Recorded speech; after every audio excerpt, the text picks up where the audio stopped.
narinig lang natin ng isang araw. Walang daw pag-asa. Siguro, kanina wala silang pag-asa. Kaya papatay na lang sila ng 15 na senador. Ay talaga, bagay. Mahirap naman yung ibang tao.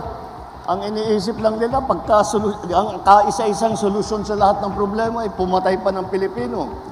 Nakakapagtaka kung bakit gano'n. Parang intabot pa rin kayo dahil nakikita ko sa ngiti ninyo, parang Valentine's Day pa rin. Sana ang pagmamahal na ipinapakita natin pag Valentine's Day, huwag lang naman sana sa araw ng puso. Dapat araw-araw natin ipinapakita yan. Yan po ang pangako ng ating mga kandidato. Araw-araw na sila ay nakaupo at nasa posisyon, araw-araw ipapakita nila, ipaparamdam nila ang kanilang pagmamahal para sa Pilipinas.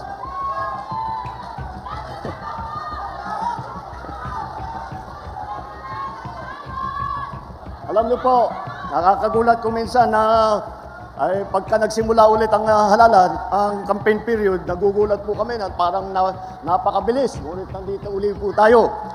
Ngunit, alam niyo po, kahit na national lang ang nagsimula ngayon, at nandito ang ating mga national candidate, meron po tayong kasama na kumpleto na ticket sa buong Pilipinas na siguro mga 18,200 ang kandidato ng alyansa. At yan po ay buong buo, solid na solid, kagaya po ng ating mga kandidato para sa senador. Bakit po ganun? Bakit yung ibang partido, bakit yung ibang magnagsasama ay hindi makapagbuo ng mabigat na tiket? Dahil po, ang kanilang iniisip lamang ay kung paano nila tutulungan ang kanilang sarili at manalo ng eleksyon. Ngunit dito po sa alyansa, kaya po ang tawag sa amin ay alyansa, dahil meron kaming paniniwala na lahat ng kailangan gawin para sa ating bansa ay kailangan magtulungan lahat ng Pilipino, lalong-lalo na ang mga opisyal na magiging senador, lalong-lalo na ang mga nakaupo sa taas sa matataas na opisina.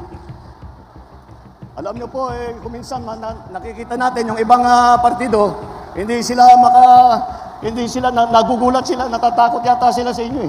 Dahil pagka nakita ang line-up ng alyansa, kung ano-ano na sinasabi. Narinig lang natin ng isang araw. Walang daw pag-asa. Siguro, kanina wala silang pag-asa. Kaya papatay na lang sila ng 15 na senador. Ay talaga, bagay. Mahirap naman yung ibang tao.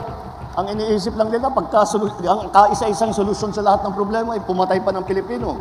Nakakapagtaka kung bakit ganun. Ngunit, maintindihan mo rin. Dahil kung ako nga, ay nasa kabilang partido, at itong mga ito, ang kaharap natin, ay mahihirap, sasabihin ko mahirap na kampanya ito. Dahil mabigat ang kalaban. Mabigat ang kalaban dahil tignan yung muna kung tikilatisin natin sila ng isa't isa. Napakatingkad po ng mga record nila, napakaganda ng kanilang mga naging performance sa kanilang iba't ibang inupuan na mga posisyon sa pamahalaan. Kapag naman, kaya isa-isa sila magaling, pinagsama-sama pa natin silang lahat, ay talagang nakakagulat na ang kanilang tibay at lakas. Isipin nyo lang po, dito po sa ticket ng alyansa, 8 po ang naging senador na. Kaya alam na po nila yung trabaho. Sila po, si Senator Cayetano, Senator Lacson, Senator Lapid, Senator Marcos, Senator Pacquiao, Senator Rubilla, Senator Soto, Senator Tolentino. Nakita nyo naman po, eto mga nakaharap po sa inyo, sila ay sanay na kapag upo nila, pagka naluklok sila sa kanilang hinahabol na posisyon, hindi na po sila magtataka kung ano yung gagawin nila. Hindi na po magtatanong kung kani-kanino kung anong dapat gawin. Alam na po nila ang trabaho nila. Alam na po nila kung sino kailangan kausapin. Alam na po nila kung ano ang pinakamainam na paraan para mabigyan tayo ng mas magandang serbisyo. At bukod pa ron, hindi lang naman sa Senado, marami po sa ating mga kandidato ay dumaan din sa mababang kapulungan o sa Kongreso, House of Representatives. Naging congressman po, Congressman Abalos. Naging congressman po, Congressman Binay. Congressman Cayetano, Congressman Marcos, Congressman Pacquiao, Congressman Tulfo, Congressman Villar. Kaya't nakikita mo po ninyo, hasang-hasa na itong ating mga kandidato sa trabaho ng lehislatura. At hindi naman, at iba pa naman, at iba sa kanila, hindi lamang sa lehislatura, kung hindi rin sa cabinet positions. Dahil po, ang si Secretary Abalos, noong pumasok po kami, siya ay DILG Secretary.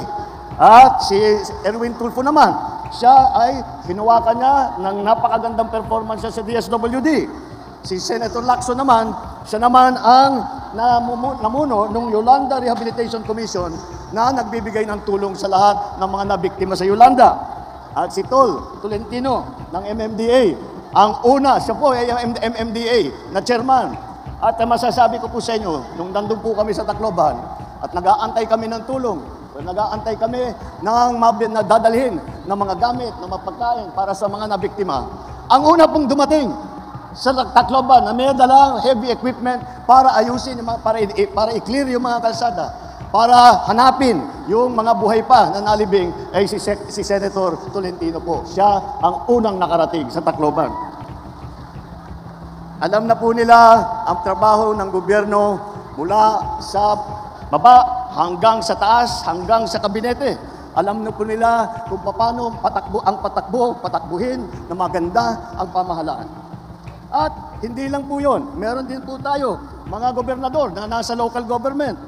Ay alam nyo po, yung aking kapatid, naging governor po, Governor Jaime Marcos ng Ilocos Norte, Governor Lapid naman ng Pampanga, Governor Bong Revilla ng Cavite, puro mabibigat na probinsya na nagawa nila ng magagandang progreso.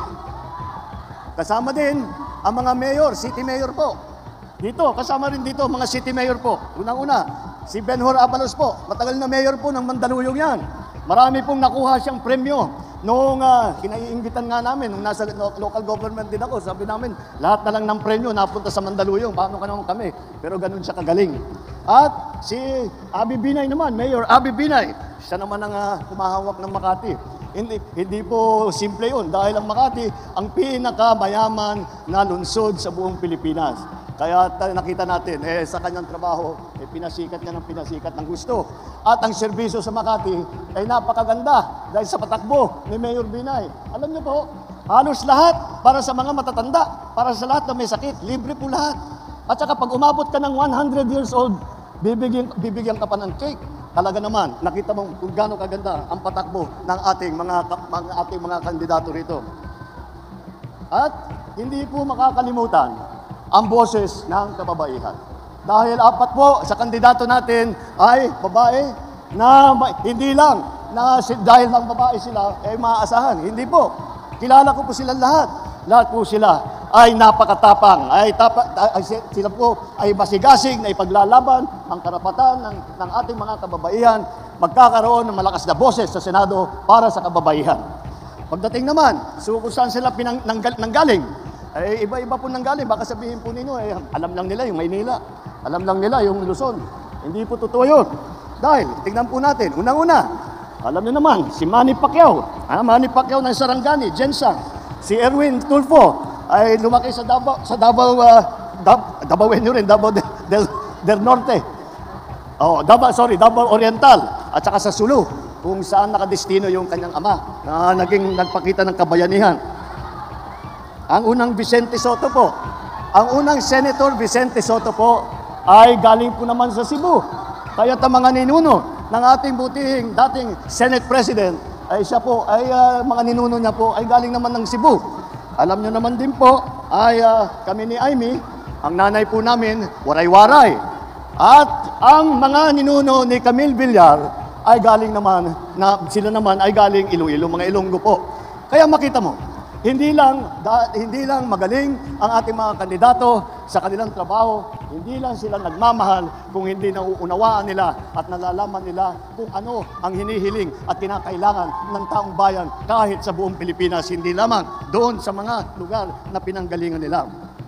At alam niyo po, mas mahalaga pa dyan, hindi lang bukod pa sa kanilang talino, bukod pa sa kanilang galing, bukod pa sa kanilang karanasan, may pagmamalaki po natin na sila ay walang bahid ng dugo ng mga pinatay na libo-libong Pilipino nung extrajudicial killing. Wala po silang kinalaman dyan sa mga ganyang klase.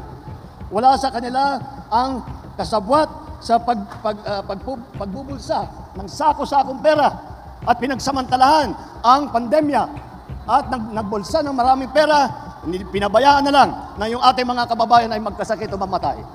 Wala rin sa kanila ang sip-sip sa China na tuwan-tuwa, sumisigaw. Tuwan-tuwa pagka yung ating mga Coast Guard ay binobomba ng mga malalaking barko.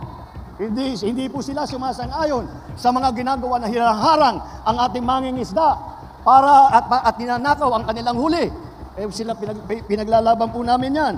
Wala sa kanila ang nagtataguyod ng sentro ng krimen, sentro ng pagpapalapastangan ng mga kababaihan. Wala po sa kanilang kinalaman yung mahiwagang pogo na ang daming problemang binigay sa atin, ang daming sinaktan na ating mga kababayan. Tayo ngayon ay kumaharap sa ating tinitingnan po natin kung saan ang tutunguan ng Pilipinas. Yan po ang halaga nitong eleksyon po na ito. Ang mahalaga ang eleksyon na ito dahil sa eleksyon ito, sa pagboboto ninyo, mamimili po kayo kung tayo ba ay babalik. Kung tayo ba ay babalik sa panahon na gusto na ating mga liderato, ay ang Pilipinas magiging probinsya na ng China. Sana naman, di na po tayo babalik sa nakaraan na ibinubugaw ang ating bayan bilang sugalan ng mga dayuhan. Sana naman, huwag na tayong babalik sa landas na umaapal na dugo ng mga inosenteng mga bata na inagawan ng kinabukasan dahil sa kanilang pagpapatay. Hindi na tayo pwedeng ganun. Huwag tayong papayag na bumalik ang Pilipinas sa panahon ng dilim. Huwag tayong papayag na ang Pilipinas ay babalik sa panahon ng lagim. Ito po ang ating pagkakataon na dalhin ang Pilipinas sa magandang lugar. Ito ang ating pagkakataon na maglagay po tayo ng ating mga leader na sila ang mangunguna para dalhin ang Pilipinas sa mas magandang kinabukasan. Ang isang Pilipinas na progresibo, ang isang Pilipinas na may malasakit para sa isa't isa. Para sa Pilipinas na lahat ng Pilipino po ay kapit-bisig, sabay-sabay, tungo sa isang mas maliwanag, mas maganda at mas mapayapang kinabukasan. Yan po ang ating mga kandidato para sa Senado. Ito po, mabuhay ang alyansa ng bagong Pilipinas!